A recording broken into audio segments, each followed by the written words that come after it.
Gulf breaking ന്യൂസിലേക്ക് സ്വാഗതം. പ്രവാസലോകത്തെ വിവിധ വാർത്തകൾക്കായി ഈ ചാനൽ സബ്സ്ക്രൈബ് ചെയ്യൂ. UAE സെൻട്രൽ ബാങ്കിന്റെ അനുബന്ധ സ്ഥാപനമായ അൽ എത്തിഹാദ് പേയ്മെന്റ്സ് രാജ്യത്തെ ആദ്യത്തെ ആഭ്യന്തര കാർഡ് സ്കീമായ J1 പുറത്തിറക്കി. ഇതോടെ മാസ്റ്റർ കാർഡും വിസ കാർഡും അന്താരാഷ്ട്ര തലത്തിൽ വാഗ്ദാനം ചെയ്യുന്നതുപോലുള്ള ദേശീയ പേയ്മെന്റ് സംവിധാനം UAEക്ക് സ്വന്തം.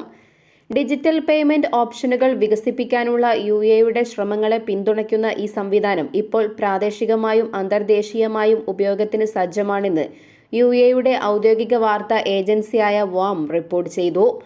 ഓസ്ട്രേലിയയിലെ എഫ്റ്റ്പോസ്, ബ്രസീലിലെ എലോ, ഇന്ത്യയിലെ റുപേ, സൗദി അറേബ്യയിലെ മദാഡ, ബഹ്റൈനിലെ ബെനിഫിറ്റ്, കുവൈറ്റിലെ കെനറ്റ് എന്നിങ്ങനെ ഡെബിറ്റ് ക്രെഡിറ്റ് കാർഡ് ഇടപാടുകൾ എളുപ്പമാക്കുന്നതിന് സ്വന്തമായി ആഭ്യന്തര സംവിധാനങ്ങൾ പല രാജ്യങ്ങൾക്കും സ്വന്തമായുണ്ട്. J1 കാർഡ് വന്നതോടെ UAEയും ആ രാജ്യങ്ങളുടെ പട്ടികയിൽ സ്ഥാനം നേടിയിരിക്കുകയാണ്. ആഗോളതലത്തിൽ 200 കോടി കാർഡുകളുമായി ഇത്തരം 90 സ്കീമുകൾ നിലവിലുള്ളതായാണ് കണക്കുകൾ. അതേസമയം ഇന്ന് ഉപയോഗത്തിലുള്ള 26 ബില്യൺ പ്ലാസ്റ്റിക് കാർഡുകളിൽ 8% താഴെ മാത്രമേ ഈ കാർഡുകൾ വരികയുള്ളൂ എങ്കിലും സുരക്ഷ വർദ്ധിപ്പിക്കുന്നതിനും ചെലവ് കുറയ്ക്കുന്നതിനും സാമ്പത്തിക സ്വാതന്ത്ര്യം വർദ്ധിപ്പിക്കുന്നതിനുമായി പല രാജ്യങ്ങളും ആഭ്യന്തര പേയ്മെന്റ് നെറ്റ്വർക്കുകൾക്ക്, പ്രത്യേകിച്ച് ഡെബിറ്റ് ഇടപാടുകൾക്ക് മുൻഗണന നൽകുന്നുണ്ട്. വ്യക്തികൾക്കും ബിസിനസ്സുകൾക്കും സുരക്ഷിതവും ചെലവ് കുറഞ്ഞതുമായ ഒരു പേയ്മെന്റ് ഓപ്ഷൻ നൽകുക എന്നതാണ് J1 ലക്ഷ്യമിടുന്നതെന്ന് അൽ എത്തിഹാദ് പേയ്മെന്റ്സ് അറിയിച്ചു. ഇടപാട് ചെലവുകൾ കുറയ്ക്കുന്നതിനും UAE സ്വിച്ച് ഉപയോഗിച്ച് പ്രാദേശിക പേയ്മെന്റുകൾ വേഗത്തിലാക്കുന്നതിനും ഇ-കൊമേഴ്സിനെ പിന്തുണയ്ക്കുന്നതിനുമായാണ് ഇത് രൂപകൽപ്പന ചെയ്തിരിക്കുന്നതെന്നും അധികൃതർ വ്യക്തമാക്കി. ഓൺലൈൻ ഇടപാടുകൾ, ATM പിൻവലിക്കലുകൾ, പോയിന്റ് ഓഫ് സെയിൽ പർച്ചേസുകൾ എന്നിവയ്ക്കായി ഉപയോഗിക്കാവുന്ന ഡെബിറ്റ്, പ്രീപെയ്ഡ്, ക്രെഡിറ്റ് കാർഡുകൾ ഉൾപ്പെടെ വ്യത്യസ്ത തരം കാർഡുകൾ ഈ പദ്ധതി വാഗ്ദാനം ചെയ്യുന്നുണ്ട്. UAE, GCC രാജ്യങ്ങൾ, തെരഞ്ഞെടുത്ത മറ്റ് രാജ്യങ്ങൾ എന്നിവിടങ്ങളിൽ ഉപയോഗിക്കുന്നതിനുള്ള ഒരു മോണോ ബാഡ്ജ് കാർഡ്, ലോകത്തെവിടെയും ഉപയോഗിക്കാവുന്ന മറ്റ് അന്താരാഷ്ട്ര പേയ്മെന്റ് നെറ്റ്വർക്കുകളുമായി ചേർന്നുള്ള കോ-ബാഡ്ജ് കാർഡ് എന്നിവയും ലഭ്യമാണ്. ഖത്തറിലെ ഏറ്റവും പുതിയ കാലാവസ്ഥാ വിവരങ്ങൾ കാലാവസ്ഥാ വകുപ്പ് അപ്ഡേറ്റ് ചെയ്തു. രാജ്യത്ത് മാർച്ച് 6 വ്യാഴാഴ്ച താപനില ഉയരുമെന്നാണ് പ്രധാന പ്രവചനം. ചൂടുള്ള കാലാവസ്ഥ വാരാന്ത്യത്തിലും തുടരുമെന്ന് പ്രതീക്ഷിക്കുന്നതായും അറിയിപ്പിൽ പറയുന്നു. അതേസമയം മാർച്ചിൽ, പ്രത്യേകിച്ച് മാസത്തിന്റെ രണ്ടാം പകുതിയിൽ സാധാരണയായി താപനിലയിൽ ക്രമാനുഗതമായ വർധനവുണ്ടാകും. കഴിഞ്ഞ വർഷങ്ങളിൽ മാർച്ച് മാസത്തിലെ ദൈനംദിന ശരാശരി താപനില സാധാരണയായി 21.9 ഡിഗ്രി സെൽഷ്യസ് ആയിരുന്നു.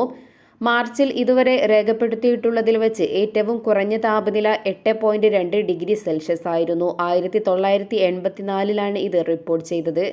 രേഖപ്പെടുത്തിയ ഏറ്റവും ഉയർന്ന താപനില 1998 39 ഡിഗ്രി സെൽഷ്യസ് ആയിരുന്നു.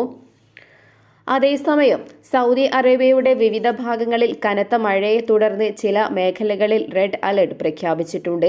ഇന്നലെ മുതൽ അടുത്ത 4 ദിവസത്തേക്കാണ് റെഡ് അലർട്ട് പ്രഖ്യാപിച്ചിട്ടുള്ളത്. മദീന നഗരത്തിന് പുറത്ത് ഇന്ന് രാവിലെ മഴയുണ്ടായിരുന്നു. മദീനയിലേക്ക് നീളുന്ന തബൂക്ക്, ഹായിൽ, റിയാദ് ഹൈവേകളിലെല്ലാം തന്നെ മഴ മുന്നറിയിപ്പ് തുടരുകയാണ്. ഇന്ന് രാവിലെ വരെ ഹായിലിലും ഖസീം പ്രവിശ്യയിലും റെഡ് അലർട്ടുണ്ട്. പല ഭാഗത്തും വെള്ളം ഉയരാനുള്ള സാധ്യതയുണ്ടെന്നും സിവിൽ ഡിഫൻസ് അധികൃതർ മുന്നറിയിപ്പ് നൽകി.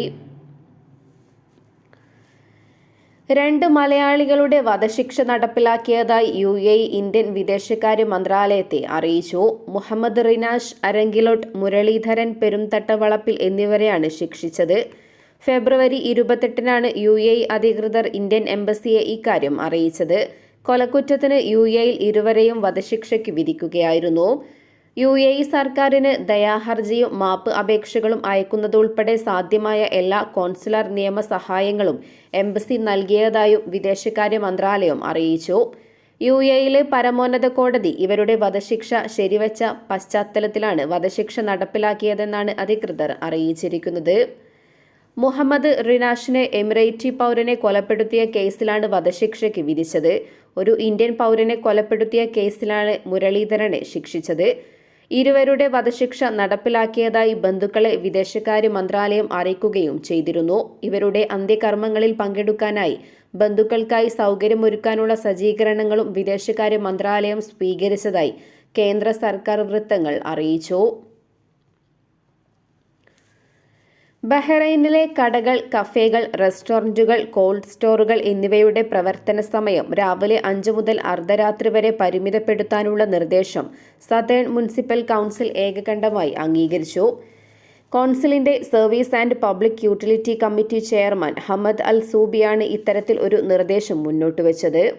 രാത്രി വൈകിയുള്ള വ്യാപാര പ്രവർത്തനങ്ങൾ മൂലമുണ്ടാകുന്ന ശബ്ദം, ശല്യങ്ങൾ, ഗതാഗതക്കുരുക്ക് എന്നിവയെക്കുറിച്ചുള്ള താമസക്കാരുടെ പരാതികൾ പരിഹരിക്കാൻ വേണ്ടിയാണ് ഇത്തരത്തിൽ ഒരു നിർദ്ദേശം മുന്നോട്ട് വെച്ചതെന്നും അദ്ദേഹം മാധ്യമങ്ങളോട് അറിയിച്ചു.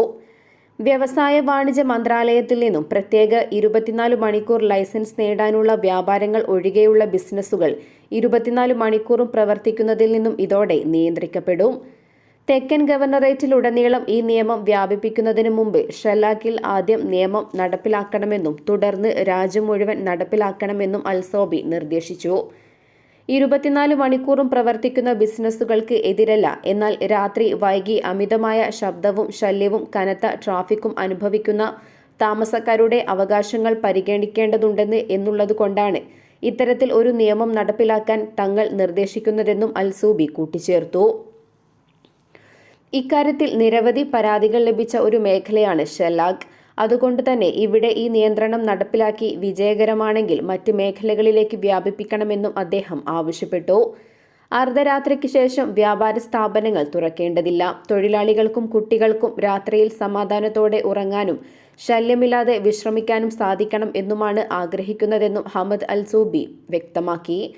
ഫാർമസികൾ, പെട്രോൾ സ്റ്റേഷനുകൾ തുടങ്ങിയ ബിസിനസ്സുകൾക്ക് മുഴുവൻ പ്രവർത്തന സമയം അനിവാര്യമാണെങ്കിൽ വ്യവസായ വാണിജ്യ മന്ത്രാലയത്തിന്റെ വിലയിരുത്തലിന് ശേഷം അനുമതി നൽകാവുന്നതാണ്. പാർലമെന്റിന്റെ സാമ്പത്തിക കാര്യസമിതി ചെയർമാനും ബഹ്റൈൻ ചേംബർ ബോർഡ് അംഗവുമായ MP അഹമ്മദ് അൽസുലും ഈ നീക്കത്തെ ശക്തമായി എതിർത്തു. വിപണി ആവശ്യകതയെ അടിസ്ഥാനമാക്കി സ്വന്തം ജോലി സമയം നിർണ്ണയിക്കാനുള്ള സ്വാതന്ത്ര്യം ബിസിനസ്സുകൾക്ക് ഉണ്ടായിരിക്കണമെന്നും അദ്ദേഹം വാദിച്ചു. ഇതോടെ ഇന്നത്തെ വാർത്തകൾ അവസാനിക്കുന്നു. പുതിയ വാർത്തകളുമായി വീണ്ടും കാണുന്നതുവരെ നന്ദി, നമസ്കാരം.